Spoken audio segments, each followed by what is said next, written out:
पूरा चैसी अभी तक बोर्ड पे देखा, अब एक्चुअल चैसी।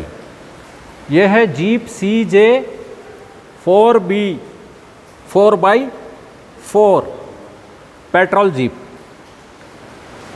चाहे वाहन छोटा है चाहे वह बड़ा है, चैसी इसी तरह से इसका आकार बढ़ जाएगा। ठीक है, ये इसके लॉन्ग मेंबर्स हैं, एक लॉन्ग मेंबर, दो लॉन्ग मेंबर। अब देखो इसमें फ्रंट से ये दो लॉन्ग मेंबर इधर से और ये दो लॉन्ग मेंबर सीधे गए हुए हैं और ये आपस में जो जिससे जुड़े हुए हैं, जैसे कि एक ये है फ्रंट का cross member 1, cross member 2, cross member 3 and 4 को देखो एक ट्रायंगुलर किस्म का, ये भी एक विशेष देख रहे हैं, ताकि ये ना तो फैले ना इस पर ज़्यादा बेंडिंग का कोई प्रभाव पड़े। उसके अलावा बॉडी को इसके साथ फिट करने के लिए ये ब्रैकेट बोल्टेड है। ये सस्पेंशन सिस्टम के लिए लीफ स्प्रिंग से फिट हो सकें उसकी व्यवस्था है। ये ब्रेक सिस्टम का मास्टर सिलेंडर है, मास्टर सिलेंडर भी इसके साथ ब्रेक कंपोनेंट को फिट करने के लिए है। ये क्लच है, क्लच की यूनिट जो इसके साथ फिट है।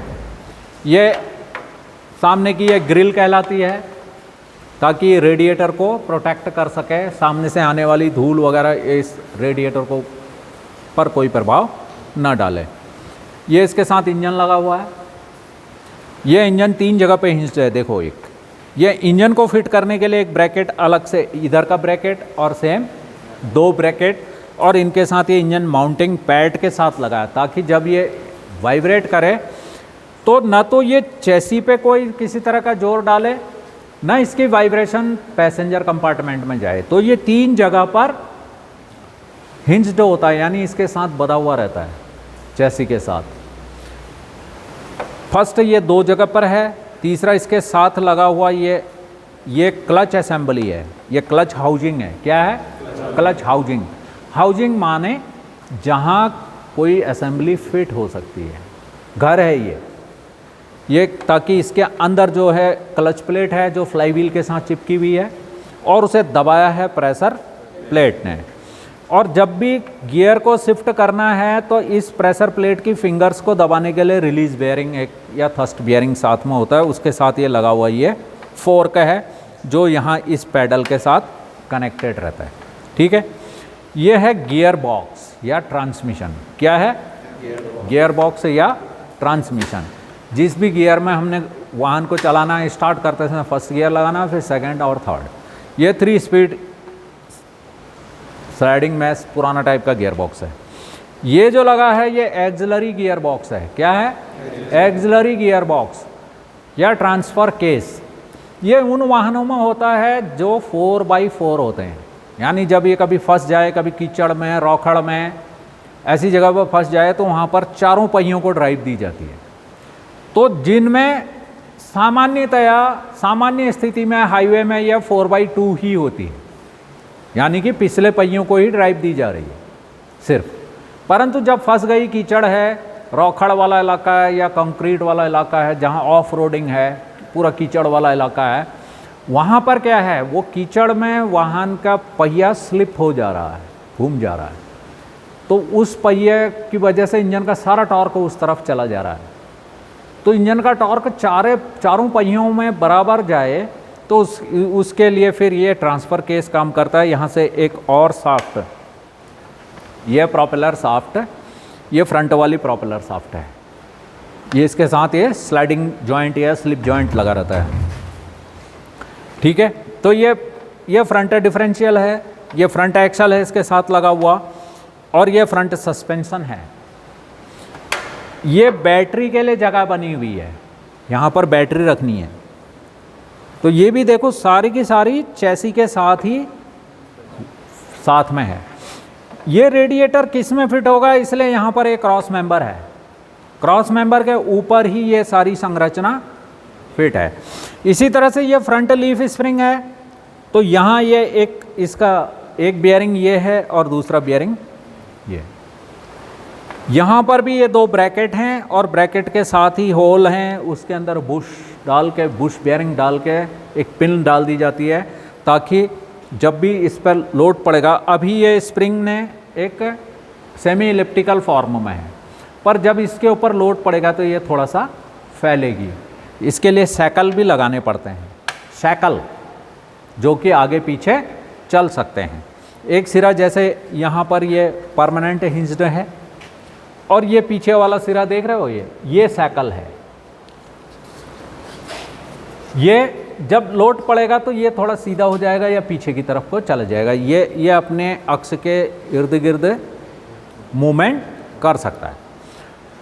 शॉक एब्जॉर्बर्स या जिसको कहते हैं डैम्पर, उसको लगाने के लिए भी जगह है। ये रियर एक्सल इसके साथ फिट हुआ है। ये रियर एक्सल है, ये इसको आधार कैसे मिला है?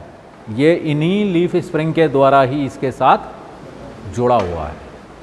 ठीक है, तो चैसी फ्रेम के साथ ये एग्जॉस्ट मफलर को जाने के लिए, इसको माउंट करने के लिए भी ये जगहें सब ये चैसी फ्रेम के साथ ही बनाई हैं। ये डैम्परों को फिट करने के लिए, यानी इसका निकाल दिया है। और ये स्टीयरिंग गियर बॉक्स है, ये पूरा स्टीयरिंग सिस्टम है। वाहन को दाएं बाएं घुमाने के लिए स्टीयरिंग सिस्टम की आवश्यकता होती है। Directional stability and directional control. Control system है क्या क्या? Steering and brake. जो वाहन को सीधा चलना है तो सीधा चला रहे हैं, और जब टर्न लेना है तो वह वाहन को टर्न करवा रहे हैं, वांछित टर्न करवा रहे हैं। इसीलिए इसको कंट्रोल सिस्टम कहा जाता है। यदि स्टीयरिंग सिस्टम फेल हो जाए तो हम ब्रेक को प्रयोग करके वाहन को रोक सकते हैं। यदि ब्रेक फेल हो जाए तो स्टीयरिंग से कंट्रोल करके वाहन को एक सुरक्षित स्थान तक ले जाके खड़ा कर सकते हैं। ठीक है, इसी के साथ ये जो ड्रम यूज किया गया है, ये है हैंड ब्रेक है, ये पार्किंग ब्रेक, ये पुराने टाइप का पार्किंग ब्रेक है, ये सॉफ्ट में लगता था। तो जो भी इंजन ने टॉर्क बनाया वो क्लच के द्वारा इस ट्रांसमिशन में आया है, यहाँ से इस ट्रांसफ़र केस में गया। आमतौर पर यदि यह 4x2 होती तो इसमें यह नहीं होता, यहीं से सीधे ये प्रोपेलर शाफ्ट के द्वारा सीधे रियर व्हील को चली जाती। यहाँ आने के बाद पावर जो होती है वह 90 डिग्री पे, क्योंकि दो पहिए हैं, एक पावर ऐसे आ रही है, आगे जाके 90 डिग्री में उसे डिवाइड करना है। ये काम है डिफरेंशियल असेंबली का। साथ ही टर्निंग के टाइम पर एक पहिए को कम घूर्णन देना और दूसरे को ज़्यादा देना, ये काम करा जाता है। फिर स्टार पिनियन होते हैं उसके अंदर। इसके अंदर ये बेवल पिनियन है जो चला रहा है एक बड़े क्राउन व्हील को। वो बड़ा गियर है तो उसको क्राउन व्हील बोल दिया जाता है। वहाँ से वह चलाता है स्टार्स को। किसको? स्टार पिनियनों को। जब पूरा का पूरा एक केज के साथ रखा जाता है, हम इसे पूरा बाहर निकालेंगे, ये डिफरेंशियल को पूरा बाहर निकाल कर डिसमेंटल करोगे और फिर इसको असेंबल करेंगे। फिर इसके टूथ कॉन्टैक्टर और बैकलेस एडजस्टमेंट की जाएगी। ठीक है, तो ये डिफरेंशियल असेंबली है। ये एक्सल केसिंग है, इसी के अंदर एक्सल चल रहे होते हैं, और ये व्हील्स एंड टायर्स हैं। इसके अंदर भी जो ब्रेक ड्रम है, जो व्हील ड्रम है, उसे रोकने के लिए ब्रेक शू असेंबली लगी हुई है। ठीक है, वो सारे के सारे भी ये मास्टर सिलेंडर इसी के साथ लगा हुआ है, क्लच भी इसी के साथ लगा हुआ है। तो इतने सारे कंपोनेंट इसके साथ लगे हुए हैं। उसके बाद ये बॉडी कल तुमने ही उतारी है, देखा था, ये इसके साथ बोल्टेड है। कहाँ कहाँ पर? इस जगह पे, इस जगह पे, वहाँ पीछे बहुत सारे बोल्ट तुमने इसके खोल के अलग किए हैं।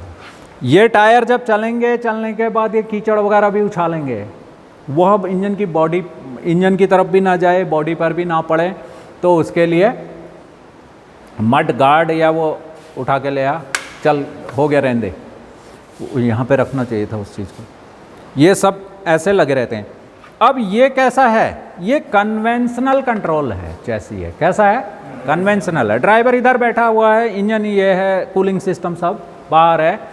इसके बाद ही लोगों को बैठने के लिए व्यवस्था है।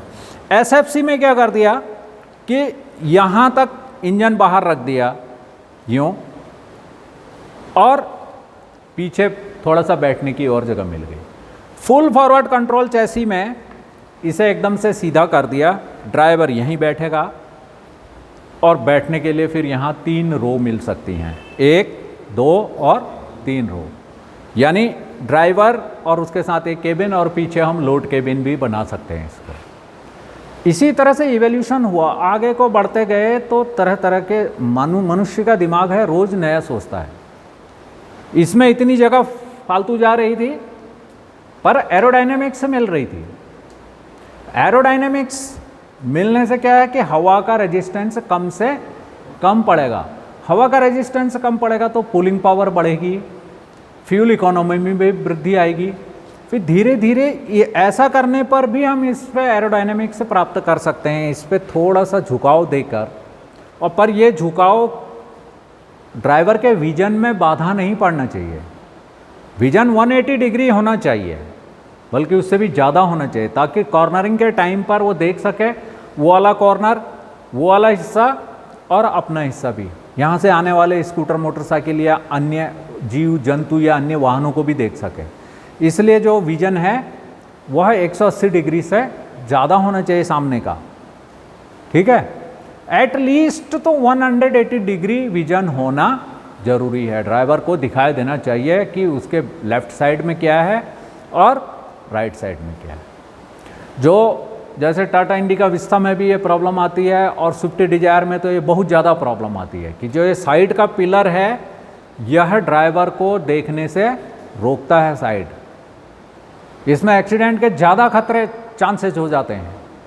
इसलिए मैन्युफैक्चरर हमेशा इस चीज़ का ध्यान रखना चाहिए उनको, और कुछ रखते भी हैं, ताकि जो सामने वाला शीशा है, विंड स्क्रीन है, उसको थोड़ा सा कर्व दिया जाए ताकि वो कॉर्नर भी सही से दिखाई दे और ड्राइवर को अपनी तरफ भी सही से दिखाई दे, ठीक है।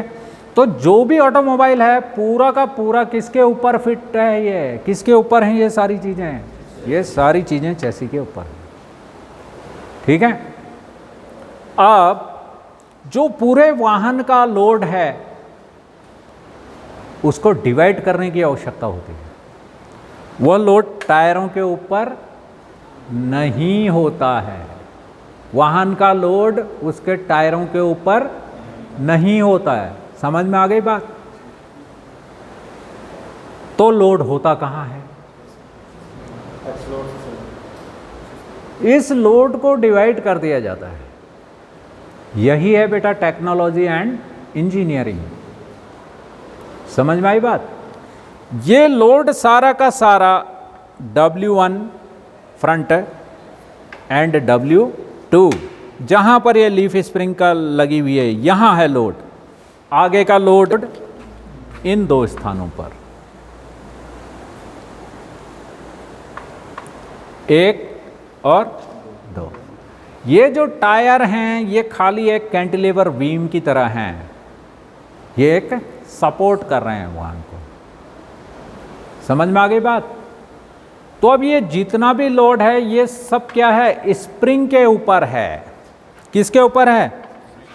स्प्रिंग के ऊपर है। तो ये कहलाता है स्प्रंग वेट। क्या कहलाता है? वह वेट, वाहन का वह वेट जो उसके स्प्रिंग्स के ऊपर है। लीफ स्प्रिंग्स भी हो सकती हैं, इसकी जगह पर कारों में कॉइल स्प्रिंग्स होती हैं। तो ये जो भी स्प्रिंग के ऊपर लोड है वह कहलाया स्प्रंग वेट। अब जब हम हैवी व्हीकल्स को देखेंगे, ट्रकों को देखेंगे, तो वहाँ पर ये लीफ स्प्रिंग इस एक्सल केसिंग के ऊपर फिट होती है। समझ में आ रही बात?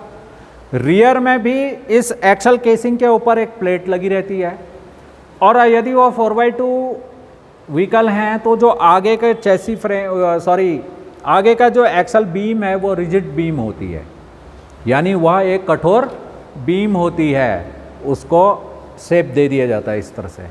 और उसमें यहाँ पर 2 प्लेटें होती हैं ताकि यहाँ पर लीफ स्प्रिंग फिट की जा सके। लीफ स्प्रिंग्स में बहुत सारी पत्तियों को जोड़ के जैसे इसमें बनाए गए हैं, ये कई सारी पत्तियों को जोड़ा और इन्हें आपस में एक ब्रैकेट में बांध दिया और इन्हें एक सेमी इलिप्टिकल फॉर्म में बना दिया। इस तरह से इसमें एक कैम्बर देके, ताकि जब भी लोडिंग पड़ेगी इसके ऊपर तो ये थोड़ा सा सीधी हो जाएंगी, और जब लोड कम होगा तो ये फिर वापस अपनी फॉर्म में आ जाएगी। इस तरह से ये एक्शन करके एक सस्पेंशन एक्शन प्रदान करती है, ठीक है। तो ये सारे component first radiator, then engine, clutch housing. अलग है इंजन से ये, इन बोल्टों को खोलोगे तो क्लच हाउसिंग अलग निकल जाएगी। यहाँ सेल्फ स्टार्टर मोटर लगा है जो कि इंजन को घुमा रहा है। इसके साथ अगर हाइड्रोलिक पावर स्टीयरिंग है तो उसका पंप भी लगा है, आगे अल्टरनेटर भी लगा हुआ है और बहुत सारी चीज़ें अन्य भी लगी हुई हैं इसके साथ। एसी का कंप्रेसर है and many more things. Engine ही के साथ लगा हुआ जो बड़े हैवी व्हीकल्स हैं जिनमें एयर ब्रेक्स यूज हो रहे हैं तो उसमें एयर कंप्रेसर भी है, ठीक है, वो इंजन के साथ ही लगा है। तो इंजन का भार ज़्यादा हो गया तो ज़्यादा मजबूत ब्रैकेट, और जैसे जैसे वाहन का आकार बड़ा होता जाएगा तो ये सी सेक्शन जो ये चैनल सेक्शन है, ये जैसे एक प्रेस्ड स्टील को फिट करके, प्रेस्ड स्टील को प्रेस करके, माइल्ड स्टील की सीट को प्रेस करके इस तरह से ये बनाया गया है। देख रहे हो, ये अंदर की तरफ से खोखला है। इन रास्तों से अब इस तरफ एग्जॉस्ट है, यहाँ से इलेक्ट्रिकल वायर नहीं जाएंगी। समझ में आ रही बात? क्यों नहीं जाएंगे? क्योंकि गर्मी के कारण उनका इंसुलेशन ख़राब हो सकता है। इसलिए जो भी पीछे रियर लाइट के लिए जाना है, ब्रेक स्विच के लिए जाना है, ब्रेक लाइट जो पीछे स्टॉप लाइट है उनको जलाना है, तो सारी वायर्स जो होंगी इसके साथ अंदर ही अंदर चली जाएगी। उसके अलावा जो हाइड्रोलिक ब्रेक्स हैं उसके फ्लूइड के पाइप हैं वह भी इसके अंदर से ही जाके यहाँ पर चले जाते हैं। यहाँ से फिर ये दो भागों में डिवाइड हो जाते हैं। समझ में आ गई?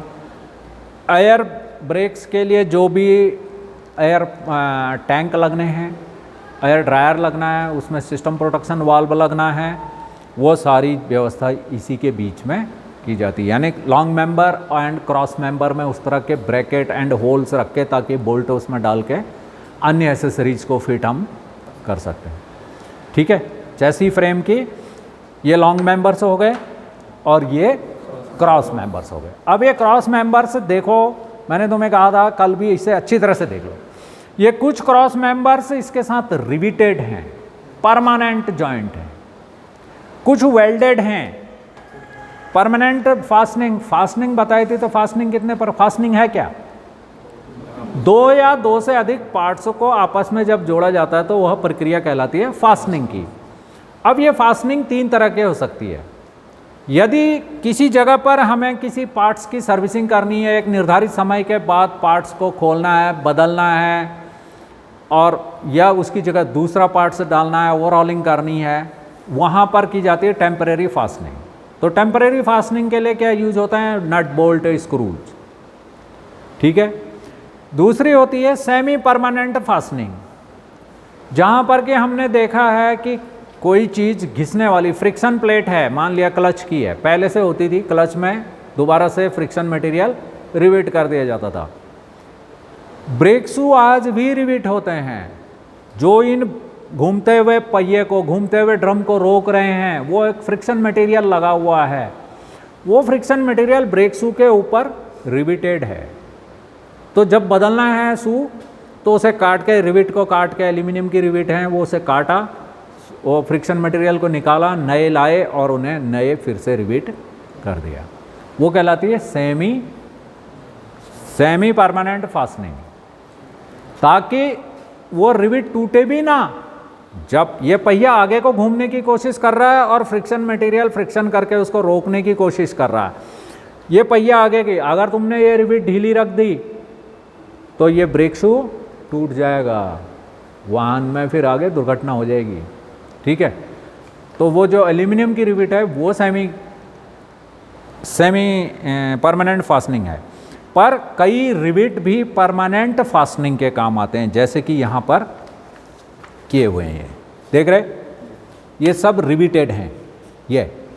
ये परमानेंट जॉइंट कर दिया है। ठीक है, ये परमानेंट फास्टनिंग है। ये पीछे हुक लगा रखा ताकि दूसरी गाड़ी को टो किया जा सके, इससे कोई वो इसके साथ ट्रॉली लगाई जा सके, कोई फंसी हुई गाड़ी को निकाला जा सके, इसके साथ जनरेटर लगा के ले जाया जा सके, इसके लिए वो हुक पीछे लगा हुआ है। ठीक है। परंतु जैसे यहाँ पर ये इस गियर बॉक्स का बार बार हमें कुछ समय के बाद क्लच प्लेट बदलनी होती है, क्योंकि क्लच प्लेट प्रेशर प्लेट और फ्लाई व्हील के साथ फ्रिक्शन कर रही है। फ्रिक्शन करेगी तो घिसेगी, और घिसने के बाद इंजन की जो पावर है वो पूरी तरह से रियर व्हील को या फ्रंट व्हील को पूरी ट्रांसफ़र नहीं हो पाएगी, जिससे पुलिंग पावर वीक हो जाएगी। पुलिंग पावर वीक होना, खिंचाव शक्ति कम हो जाएगी, तो उससे क्या है, फ्यूल इकोनॉमी में भी कमी आ जाएगी, यानी फ्यूल ज़्यादा खाएगी, पोल्यूशन भी होगा। तो ज़रूरी है कि टाइम टाइम पर हमें क्लच प्लेट, प्रेशर प्लेट वगैरह चेंज करनी पड़ती है। तो इस गियर बॉक्स को निकालने के लिए इसलिए ये वाला जो क्रॉस मेंबर है यह सेमी परमानेंट, ये जो है ये टेम्परेरी फास्टनिंग किया हुआ है, ये नट बोल्टों से जुड़ा हुआ है, ताकि हम इस क्रॉस मेंबर को खोल के इसके साथ लगे हुए सारे अटैचमेंटों को खोल के गियर बॉक्स को भी ओवरहॉल कर सकते हैं। हो सकता है गियर टूट जाएं, उसके बेयरिंग्स टूट जाएं और शाफ्ट में चाल आ जाए, कई फोर्क में प्रॉब्लम आ सकती है, शिफ्टिंग मैकेनिज्म में। तो इनकी ओवरऑलिंग करने के लिए ये पूरे पार्ट्स को हम आराम से बाहर उतार सकें, इसलिए यहाँ पर क्या है, ये टेम्परेरी फास्टनिंग किए गए हैं। तो कुछ क्रॉस मेंबर नट बोल्टों के द्वारा जुड़े हैं जिन्हें खोलने की आवश्यकता है, और जिन्हें खोलने की कोई आवश्यकता नहीं है वो रिविटेड भी हो सकते हैं, वो वेल्डेड भी हो सकते हैं। Is it clear? अब इसके साथ जो अटैचमेंट लगी हुई हैं, हमें ये स्टीयरिंग का गियर बॉक्स है, इसके अंदर एक वर्म है जो एक व्हील को घुमा रहा है। अब इसमें भी प्रॉब्लम आ सकती है, वो वर्म भी कट सकता है, इसके अंदर भी प्रॉब्लम आ सकती है। तो इस वाले हिस्से में अलग से फ्लैंज लगा हुआ है जिसमें कि ये सारी चीज़ें हैं। ये सारा ये स्टीयरिंग का गियर बॉक्स है, ये स्टीयरिंग कॉलम है, और इसके साथ अंदर लगी हुई है कि ये स्टीयरिंग शाफ्ट है, और उसके ऊपर ये स्टीयरिंग व्हील है। इन कॉलमों के बीच इस स्टीयरिंग शाफ्ट को सेंट्रलाइज करने के लिए एक बुश यहाँ और एक बुश यहाँ नीचे लगा रहता है, इनको कहते हैं स्टीयरिंग कॉलम बुश, इसके अंदर फिट है वो, ताकि ये शाफ्ट इस कॉलम के साथ सेंट्रलाइज हो जाए, आपस में फ्रिक्शन ना करे। आगे जाकर इसमें लगा हुआ है वर्म और उसके साथ है व्हील। ये क्या है? ये है ब्रेक पैडल, ये क्लच पैडल, एक्सीलेटर, ये क्लच है, एक्सीलेटर, ब्रेक एंड क्लच। ये क्लच पैडल यहाँ पर से फिर एक और शाफ्ट लग के यहाँ इसके साथ कनेक्टेड रहता है। इसकी अटैचमेंट कहाँ रख दी तुमने? ये ब्रेक पैडल है, ABC, ऐसे बैठेगा driver, first accelerator then brake. जब इसे दबाते हैं तो यहाँ के साथ ही लगी हुई एक रॉड इसके मास्टर सिलेंडर के को ऑपरेट करती है, इसके पिस्टन को ऑपरेट करती है, वो ब्रेक सिस्टम में बताया जाएगा अच्छी तरह से, ठीक है। तो ये क्लच पैडल हो गया। ये सारे के सारा भी चैसी के साथ ही लगा है, इसके लिए भी अटैचमेंट की जगह बनी हुई है। इसे फिट करने के लिए यहाँ पर होल रखे गए हैं ताकि इसे फिट किया जा सके, ठीक है। अब ये स्टीयरिंग है, स्टीयरिंग गियर बॉक्स हो गया, ये कॉलम हो गया, इसके अंदर स्टीयरिंग शाफ्ट हो गई, ये स्टीयरिंग व्हील हो गया। ये जो आ रही है ये सेक्टर शाफ्ट है, ये वाली शाफ्ट सेक्टर मतलब एक वृत्त खंड जो एक निर्धारित दूरी तक ही चल सकता है, इसमें उतने ही दांत कटे हैं। जो वर्म है वो इसे चला रहा है। तो ये जो है पिटमैन आर्म या ड्रॉप आर्म है। क्या है? पिटमैन आर्म या ड्रॉप आर्म। ये है वो बॉल जॉइंट, ये बॉल है, ये इसके साथ जुड़ी हुई है। अब जब ये भी आगे पीछे जाएगी तो ये पुल एंड पुश होगी, ये रॉड कहलाती है पुल एंड पुश रॉड। ये सारा स्टीयरिंग का अटैचमेंट है। यहाँ अगर ये नकल में है, फिर एक नकल बेयरिंग है, वो आकर इस पूरी टाई रॉड को चला रहा है, जिससे स्टीयरिंग लेफ्ट राइट टर्न कर रहा है, ठीक है। ये चीज़ें सारी की सारी लगी किस पर हैं? चैसी के साथ ही लगी, ठीक है। तो ये चीज़ें तुम्हारी समझ में आ रही हैं, अच्छी तरह से भी देख लो, फिर ये गाड़ी जाने वाली है। क्योंकि ये 1973 मॉडल है, तो ये तो US हो चुकी है अनसर्विसेबल, ये कब के हो चुकी थी, अब ये कबाड़ हो जाएगी, ठीक है। एक टेक्नोलॉजी पूरी की पूरी समाप्त हो जाएगी। पर इसे जाने से पहले तुम इसके सारे सिस्टम्स एंड सब सिस्टम्स को अच्छी तरह से देख लो, समझ लो। इसका गियर बॉक्स भी हम उतारेंगे, क्लच भी उतारेंगे, सब कुछ उतारेंगे, डिफरेंशियल वगैरह सारे प्रैक्टिकल इसमें करके फिर दुल्हन को विदा कर देंगे। ठीक है, it's enough for the day. Have a great day.